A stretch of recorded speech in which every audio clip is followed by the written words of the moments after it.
Excelsior, true believers! You are about to embark upon a journey, a trip to the 70s and 80s when mighty Marvel Comics ruled over all. The Defenders, Doctor Strange, the Champions, Deathlock, the Submariner, the Incredible Hulk, Killraven, the Son of Satan, the Macabre Man-Thing, and all your other Bronze Age favorites every week appearing on Defenders Dialogue. Now here are your guides, Christopher Golden and Brian Keene. And welcome back once again to Defenders Dialogue. I'm Brian Keene. And I'm Christopher Golden. And Brian, Excelsior to you, my friend.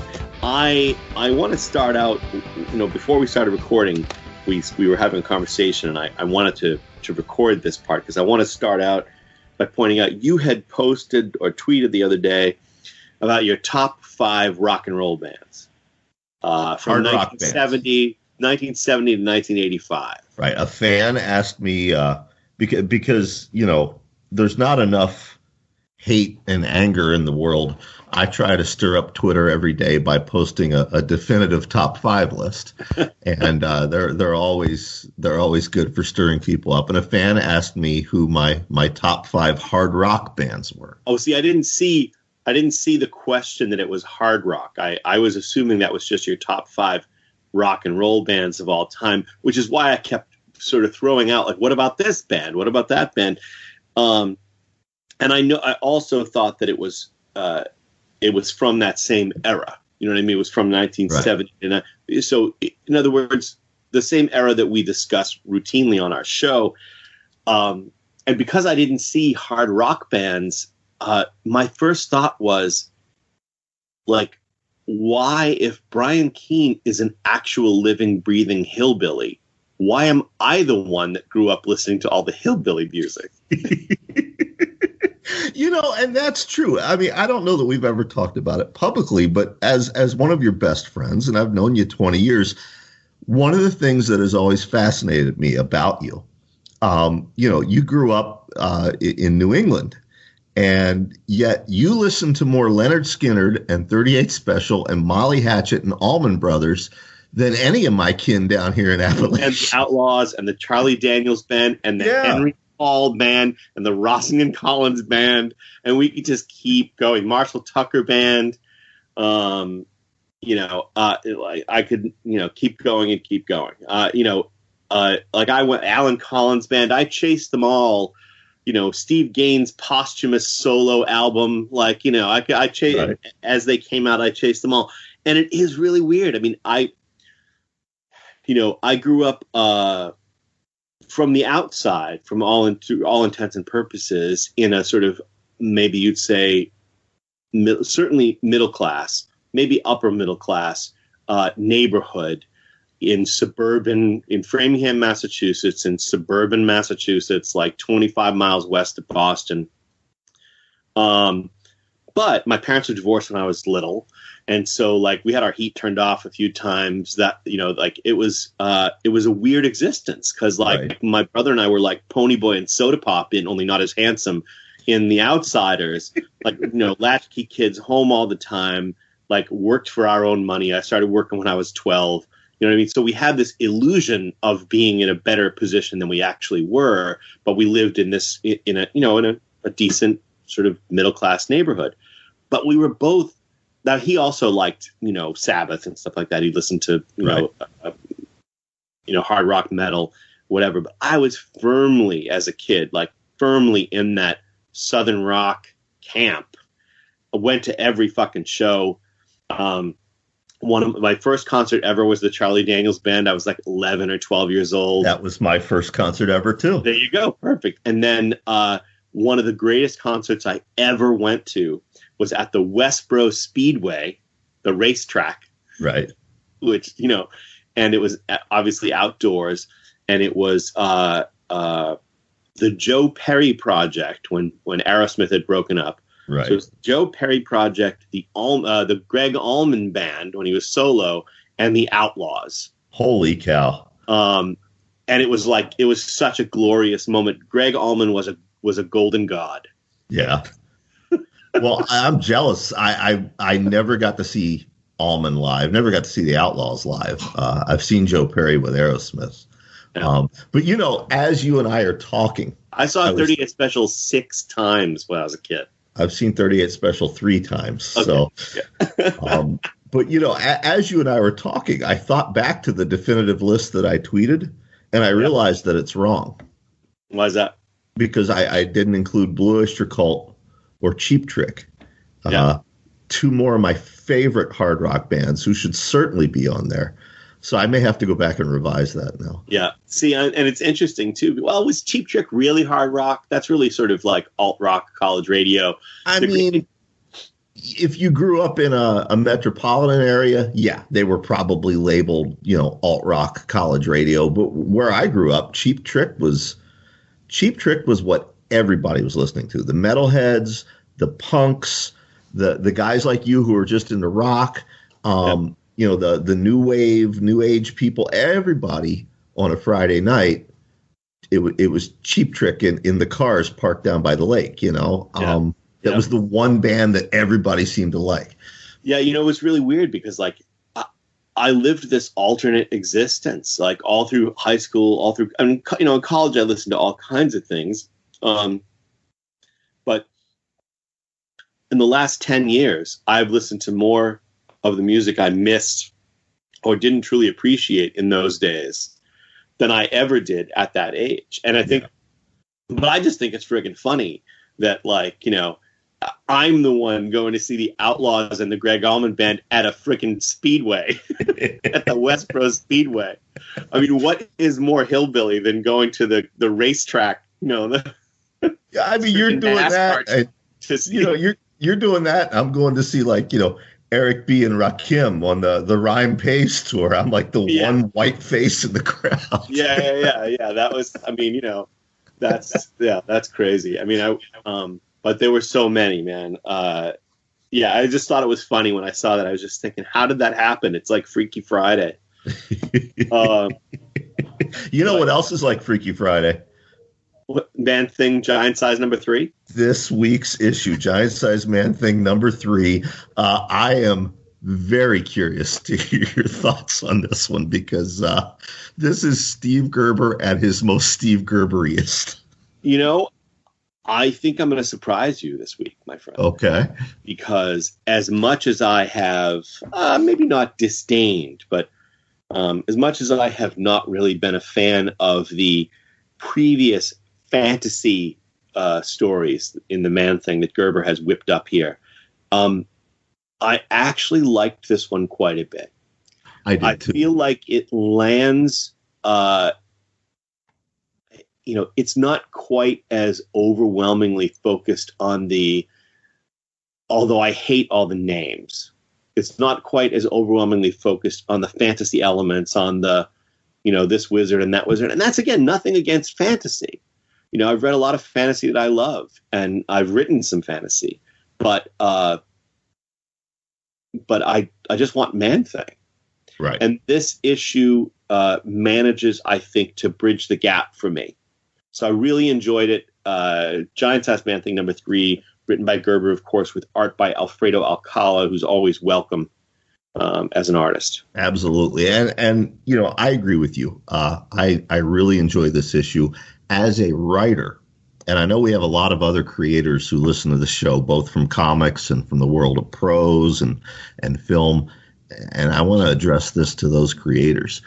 If you think about where Gerber was in his career at this point, he's writing the monthly Man Thing book. He's writing Daredevil. He's doing Defenders at this point. And he's doing either Son of Satan or Guardians of the Galaxy in one of the Marvel Premiere or Marvel Presents, one of those. So he's got a full plate. Okay. And then he's additionally writing these Giant Size Man Thing issues. And this one is so packed. It's like the opposite of a Brian Bendis comic. It's so packed with prose.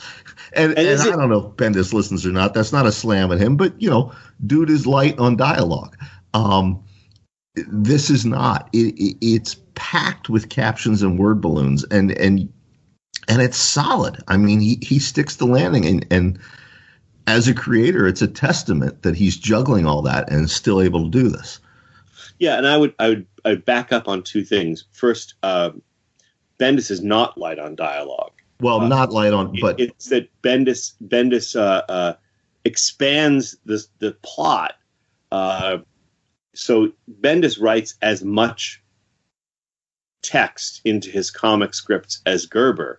It's just that not nearly as much happens in a Bendis comic generally. And that's not a knock on Bendis. Actually, Bendis is one of my favorite comic writers. But Gerber has packed a lot of story. There's not... How many pages is it? 68 big pages, the cover tells us. Yeah. It's not 68 pages of the Beast and Hellcat sitting around the breakfast table talking about cereals. Right. Yeah, I mean this would be a year in the Avengers if when Bendis was writing it. You know what I mean? This would be like a whole year plot. Right. And I'm glad it wasn't. But I did enjoy it. And so just to clarify one thing, do you know, was Giant Size Man Thing quarterly at this point? It was quarterly at this point, yep. That's what I thought. Yeah. Yeah, anyway, so beautiful art by Alfredo Alcala. We open with, and this is what I don't like. We can simplify all of this, Brian, but we open with Mortak the Usurper, Clonus the Wizard, and Ty the Slayer. They can at last breathe easy. Basically, they've killed Korrek's father, the king. And let me just say, too, I need you to jump in here because I know you love that crap. I know young Brian read Mortak the Usurper, Clonus the Wizard, and Ty the Slayer can at last breathe easy, and you were immediately tumescent. Oh yeah, I was ready to go write fan fiction about them. I wanted the little box in the bottom of the page that told me where else they had appeared in Marvel Comics. And their god is named Zok. Yeah, and what makes it even better? This isn't Earth. This is another world. Yeah. And it's everything I love. And, and Gerber was smoking the pot, and somehow you got a contact high by reading the script that resulted. So, yeah, and what Gerber does here, he throws us into the middle of a story that is already taking place on page 1. These guys have killed, like Chris said, we're going to summarize. They've killed all of Korrek's family. They've stolen the kingdom away. And they're about to kill Korrek. They have him tied down, spread-eagled, and they're gonna sacrifice him to these hawk serpents, which we'll get to here in a moment. They think no one can prevent it, but the Man-Thing can because he has somehow materialized on this other world from Earth, and he confronts them. As you do. Yeah. I just love that. I want to, and I mean, we'll jump ahead to say it's the work of Dakimh, the sorcerer that you've seen before if you've been listening to this show all along, or if you've read Man-Thing, and we'll get into that in a second. But basically, what's happened is that Dakimh, who's in an alternate reality, also a fantasy one, right, is aware that his old ally Korrek is about to be sacrificed to the whatever the weird birds are, demon eagles or whatever the fuck you call them. Serpent hawks, thank you. And all of a sudden he plucks Man-Thing. Dakimh plucks Man-Thing from the nexus of all realities in the Everglades and lands him on this freestanding stairwell in the middle of this other fantasy realm to save Korrek and stop the efforts of this triumvirate of evil trying to take over Korrek's kingdom. That's right. But it doesn't go well for that triumvirate of evil. Ty the Slayer tries his iron-thewed arm. He swings his jagged stone axe. And, of course, as we've seen before, that has no effect on the Man-Thing because he's made out of slime and mud. Yeah. Let me interrupt for a second again and say, these three dudes are triumvirate of evil. They're clearly a travel. What do you call it? Something party from Dungeons and Dragons. I can't. The NPCs. Yeah, they're clearly like somebody's D&D group. Oh yeah, easily. Because you've got one guy who's basically like a Viking. You've got one guy who's like a caveman, which is Ty, and then you've got your like cloaked, partially bald sorcerer who looks a bit like Dr. Druid. Yeah, it's very clear that Gerber wanted to take over the Conan book from Roy Thomas. Yeah, you have a sorcerer, a Viking, and a barbarian. Yeah. Yeah, and now that I said that, now I'm imagining what Marvel's Conan would have been like had Gerber gotten his hands on it. I mean, he did get to write Thundarr for Marvel's Creatures on the Loose series, but Thundarr was a cut rate Conan. So, but anyway, the Man-Thing, he doesn't take well to Ty the Slayer's attack, and he crushes his skull and then knocks him off a cliff. Listen, I can't blame him. I mean, I would have done the same. Yeah. Then our sorcerer tries to attack the Man-Thing, and it works for a bit. But the Serpent Hawks are arriving. So they've run out of time to finish off the Man-Thing, and they flee, leaving the Man-Thing to rescue Korrek. He recognizes Korrek as a friend, which I think is interesting. Mm-hmm. I don't think we've seen that before. He doesn't just see him and have like some kind of good emotional resonance with him. He has a moment where his mushy, slimy mind actually recognizes a feeling of friendship toward. You're Korrek. Correct. In the case of our other supporting cast member, Richard Rory, he just has a feeling of, okay, this person means me no harm. But in the case of Korrek, the text tells us it's a friend. It's a deeper connection. Yeah. Yeah, and I think it's interesting too because there's on that the page where he first approaches Korrek, the upper left-hand page, really, and I usually don't give this. You see, this is Snagosky territory, by the way, getting into these kind of comparisons. But the Alfredo Alcala illustration of Korrek was very Barry Windsor Smith. Oh yeah, and there's, or vice versa. I don't know, but Korrek is almost beautiful in that panel. I agree. I actually, in rereading this, I went and researched to see if there was any possibility Barry Windsor Smith filled in on this issue and didn't get credited. I mean, it looks very much like his work. But no, apparently it was all Alcala. Yeah. Yeah, I thought that was really interesting. And but in any case, the Man-Thing is able to free Korrek, which he does again. This is a proactive action by the Man-Thing to free Korrek. It's unusual, Mm-hmm. But he manages to free Korrek just in time for them to flee the Serpent Hawks. And the Serpent Hawks are badass.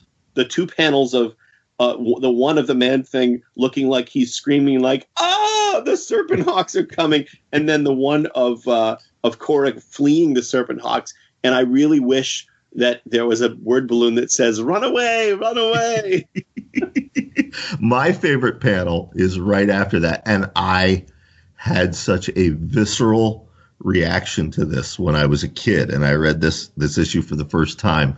The Serpent Hawks are giant snakes with wings, folks. Okay, and if you listen to this show on YouTube, you'll see what I mean. But the Man-Thing, there's a panel where he snatches one out of the air and rips it in half. And of course, the inker and the colorist do their best not to show any blood, but it's very clear what happened. Yeah. I remember as a little kid, because I hate snakes. I loathe snakes. I cheered out loud at that panel. I loved that panel. I hate snakes, Jock. Why'd it have to be snakes? All right. Well, then basically Korrek kneels down and prays to his god, Zok. Mm-hmm. The immortal Zok. And while he's in the middle of his prayer, he and the Man-Thing disappear. Yeah, transported. It's not Zoc who saves them, Brian. No, it's Dakimh the Enchanter, and of course his Earthborn apprentice, young Jennifer Kale, my favorite supporting character, second only to Howard the Duck. Yeah, and she's a fantastic supporting character, but yet again, I just laugh every time I see her outfit, because it's just ridiculous for an Earth woman to be. Anyway, so they're transported there to the ground beneath Dakim's floating fortress or castle or whatever. Jennifer comes down to greet them. She brings them back up to Dakim's. They share a meal, and Dakimh catches them up on what's been going on. Korrek catches Dakimh up on what happened when he returned to his realm, and found that his castle was under siege. He had his flaming sword. He went and tried to, basically stop this war that had erupted within, only to find his father had been murdered, and then he himself was knocked out by a club to the head and woke up in chains in his own damn dungeon. That's right. He then asks Dakimh and Jennifer if they'll help him get his revenge. And Dakimh, because if you've been a longtime listener of Defenders Dialogue, then you know that every magic user in the Marvel Universe is in fact a dick. Dakimh says, before I decide to help you, I have to do some investigating. Right. You can't just say, sure, friend, I'll help you. Right. So Dakimh, he goes off to his study, and he invites Korrek and Jennifer to join him if they wish. But Korrek, he needs to be alone. So Jennifer goes off with Dakimh. Korrek goes stomping off to brood, as any barbarian does, and it leaves the Man-Thing alone. And this is my favorite part of this issue. For sure. Yeah. The Man-Thing looks at the dining table.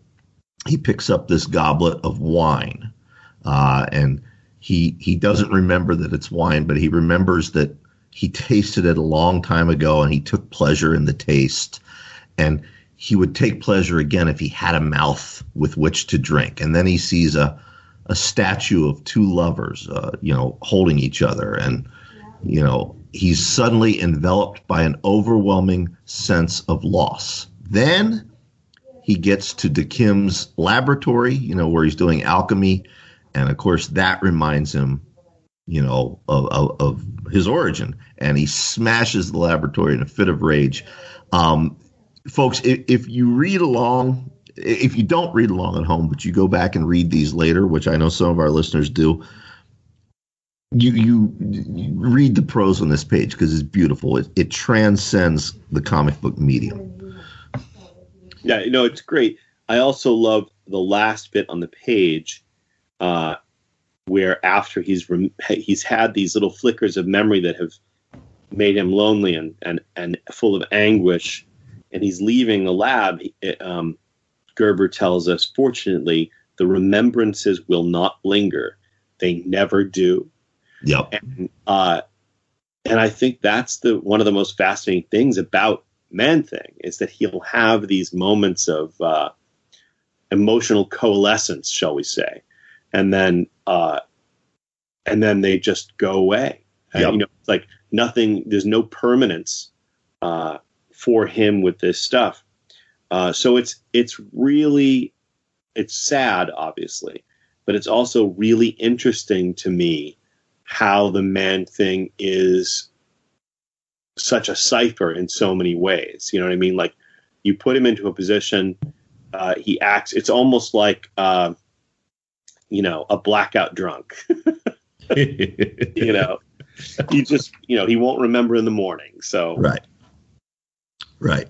We then transition to Dakim's study, where he's decided that, Korrek's world is utterly worthless.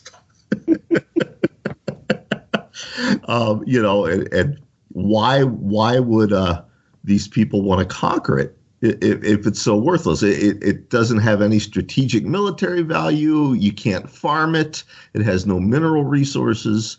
The only resource it has is Korrek himself. And then he reminds Jennifer that, Korrek, Howard the Duck, and Jennifer were chosen by fate for a special role in the history of the universe, a role that has not yet been fulfilled. So he thinks and we should point out too that when he says the value is Korrek, that is because he has divined, and it seems clear, maybe there's some prophecy as well, that whoever is on the throne of Korrek's kingdom will become immortal. Yes. Not this second. They're not immortal at the time, but something is going to happen. Right. To make that person essentially a god. Exactly. Which is why Cronus and his allies wanted to take over to begin with. Yep. Exactly. So Jennifer, they discover the destruction in his lab. Right. And then Jennifer goes to find Korrek. And then we get this weird sidebar story. It's almost like I loved it. Yeah, I loved it too, but it's that's what I mean. As far as a creator, he's under this enormous deadline pressure. Right. And then we get this comic within a comic, and it's amazing. Yeah. It's a beautiful piece in which Korrek is sharing with Jennifer one of the myths or legends of his people. One of the sort of bits of tales of the gods, etc., etc. And it's about a guy named Ipsus, an ancient Cathartan, which is Catharta is Korrek's kingdom. So he apparently drove a marvelous chariot whose team of horses could traverse the sky. His greatest dream was to ride all the way to the stars, for he believed they were jewels. So he tells the woman he loves that one day he will ride up to the stars and pluck one from the sky for her. She doesn't believe him. He wants to give it to her as a token of his love. And so he does. He takes his 3-horsed aerial chariot, which reminds me of Thor with his goats in his chariot in Norse mythology. Or Son of Satan with his yep. Son of Satan, yeah. But he rides it up into the sky and he plucks one of the stars out of the sky because it is actually a gem. It's not the stars are not real in this story. But when he goes to give it to her, the star transforms into a sword-wielding giant because in this world, the legend is that the warriors, when they're killed, instead of going to Valhalla, they become these gems in the sky. Right. But when the gem is brought back to Earth, it transforms back into the sword-wielding giant who kills Ipsus. And because he kills Ipsus, Ipsus becomes a gem and takes his place in the firmament, and the sword-wielding giant is then allowed to live his life anew, and he takes Ipsus's love and runs off. And the lesson, the moral. Yeah, what's the moral of the story, Chris? Yeah, well, again, it's Dakimh who asks Korrek the moral of the story. Korrek says it's that those things we want most of all are often the things which destroy us. Dun, dun, dun. And again, interestingly enough, this is supposed to tie into a decision Korrek makes later in the issue. It's this piece, this diversion, this legend that Gerber has shared with us is completely unnecessary to the story. Mm-hmm. But it's a beautiful piece, and it's great, and it adds texture. I loved it. I did too.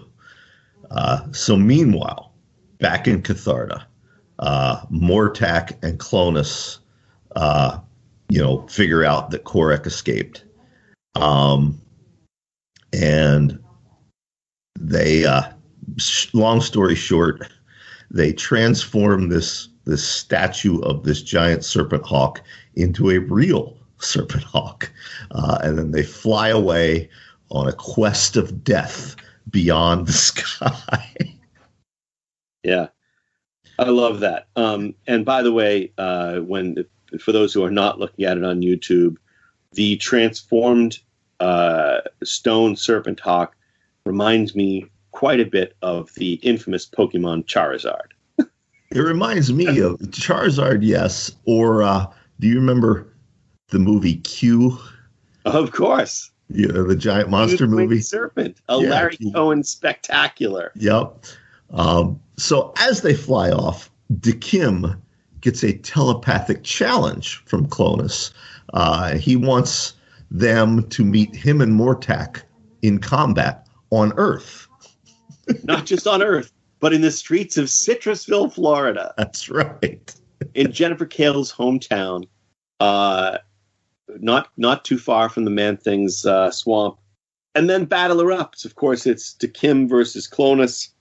It's Korrek versus what's his face, the Viking dude. What the heck is his name? Hang on, let me skip back to the page. Mortak. Jennifer is trying to back up Dakimh. The Man-Thing is fighting the serpent thing. Yep. Serpent hawk. Sorry. And I want to stop you right there because I loved this bit. Well, I love this bit too, but as you know, I am a huge fan of the Saturday morning cartoon Thundarr the Barbarian, which it was some of Jack Kirby's first animation work, and it was written by Steve Gerber. Now this comic came out. Huh? It all makes sense now. Yeah, this comic came out a decade before Thundarr the Barbarian. But, of course, everyone remembers Thundarr's fabulous sun sword, which they all said was a ripoff of Luke Skywalker's lightsaber. No, it wasn't, because we see Gerber first doing the sun sword right here with Korrek's sword. Right. Jennifer puts an enchantment on it, and it looks just like Thundarr's sun sword a decade later. Yeah. Well, again, I mean, so what we're seeing in these Man-Thing stories that feature Korrek is the early run of Thundarr the Barbarian. Exactly. Yeah, clearly. Yep. One of my favorite bits is Man-Thing rips a stop sign out of the ground and uses the stop sign to decapitate the giant serpent hawk, which immediately turns back to stone. But that was a great bit. And then again, also great, Brian, is this battle between Dakimh and Kronos, because basically Kronos is using some kind of mist vapor to strangle Dakimh. Simultaneously, right. Dakimh has cast a spell that's sort of like the Crimson Bands of Cyttorak. I think that's actually what the spell is. Yeah, to enclose Kronos. And basically, they're trying. Neither one of them has enough power to finish the other one off.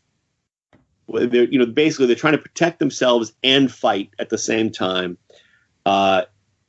Unfortunately, Kronos eventually wins because his spell snaps Dakim's neck. Yes. Yeah. As Dakimh lays dying, spoiler alert, this is not the end of Dakimh. We see him pop up again in Man-Thing later on.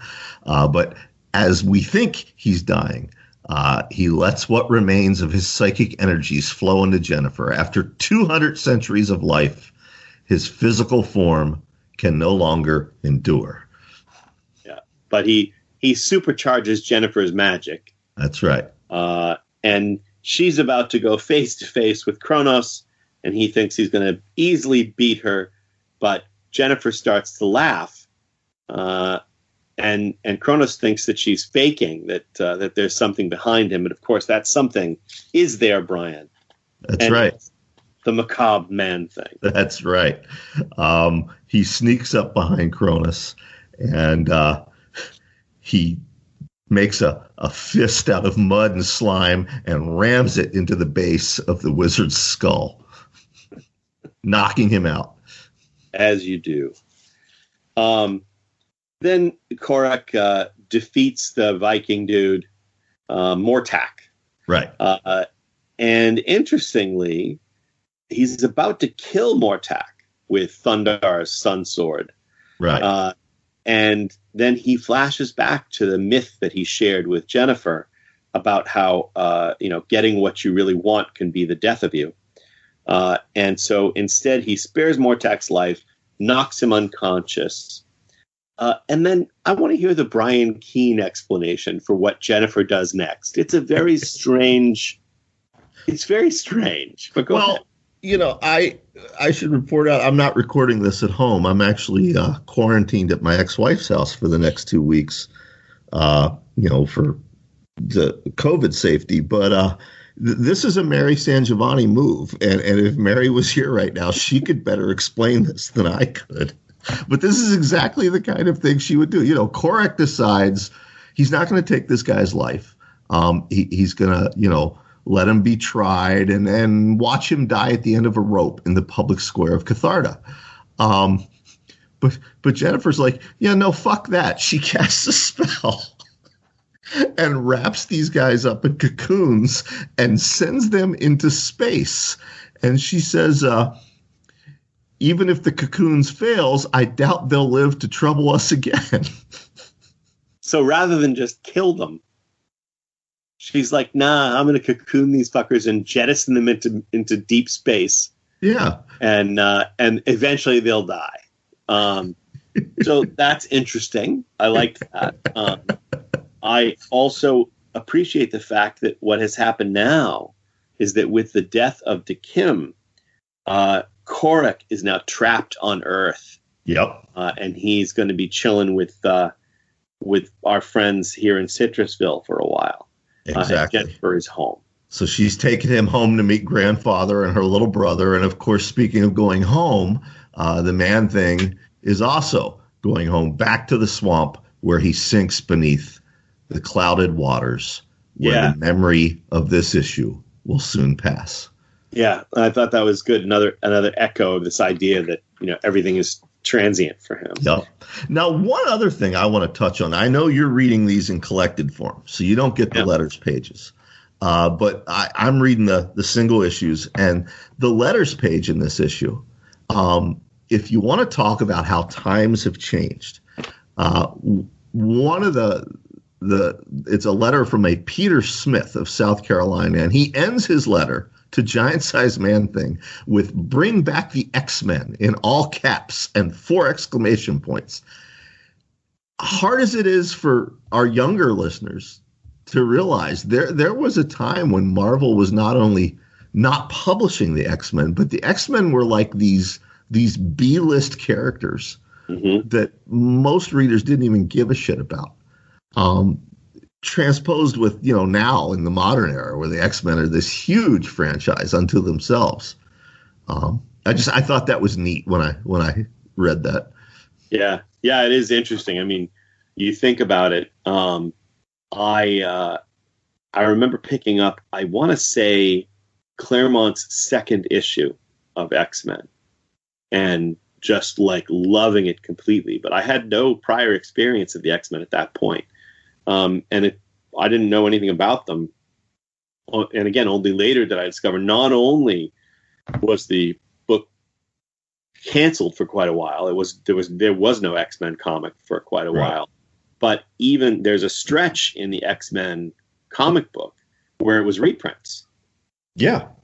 You got to the end of the Neil Adams run, and then there was a stretch where they were just reprint issues. Yep.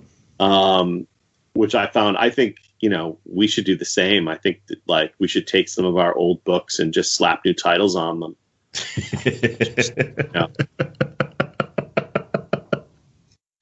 Oh, shit. I didn't discover the X-Men until, it was still early in Claremont's run, but it was the Brood storyline when he first introduced the Brood. And to this day, I don't know why I bought it. I think maybe it was the cover jumped out at me, and I was like, okay, cool. But I picked it up sporadically. But then, I don't know if you remember the Marvel graphic novel, God Loves, Man Kills. Oh, of course. And this was back in the day when a graphic novel was an actual rare thing. I bought that, and that blew my mind. And then after that, I was tracking down every X-Men back issue I could find. Yeah. Well, I went through this period, we've talked about it before, I think, where I stopped reading comics when I was about 13. I still had them, but I stopped reading them. Then my mother had some guy clean the garage. My parents were divorced, and Right. some guy cleaned the garage and either stole or threw away my comics, my whole comics collection. But more fool me, because I had given up on comics. They were in boxes in the garage. So my sophomore year in college, my two roommates and I, one night late at night, started talking about comics and all the Marvel characters we loved in the Bronze Age. Right. And one of them was like, well, actually, I still read comics. And he lived in Providence. And he was like, next time I go home, I'll bring a bunch back. So he brought a long box full of like Frank Miller Daredevils and X-Men Mutant Massacre and like all of that stuff. Right. And I was just like, oh, hell yes, I need all of this now. And that got me back into it. And I went down to the Million Year Picnic in Harvard Square in Cambridge, which is, I think, the first or second direct comic shop in the country. Right. And the second time I went there, they were having a warehouse sale because they had all this stuff in their warehouse, and there were hundreds of Marvel comics for a quarter. Wow. So I bought for 25 cents a pop. I think I spent $200. Right. Money I didn't have, you know what I mean? Like, because I was like, and I bought so many freaking comics in this sale because they had like multiples. And that was it. I was hooked. I was back into it. You mentioned the Million Year Picnic, and I know they listen to the show. They're supporters of us both. I remember as a kid, I would see their ads in the back of the Overstreet comic book price guide. And we've talked about this. Rural Pennsylvania, we didn't have a comic book store. Once a year, my parents would take me to Baltimore, and I could shop at Geppi's. But I would see these 2-page spreads in the Overstreet price guide for Million Year Picnic. And I would think one day when I'm old enough to drive, I'm going to go there. And I can't tell you how gleeful I was the first time I did a book signing up that way.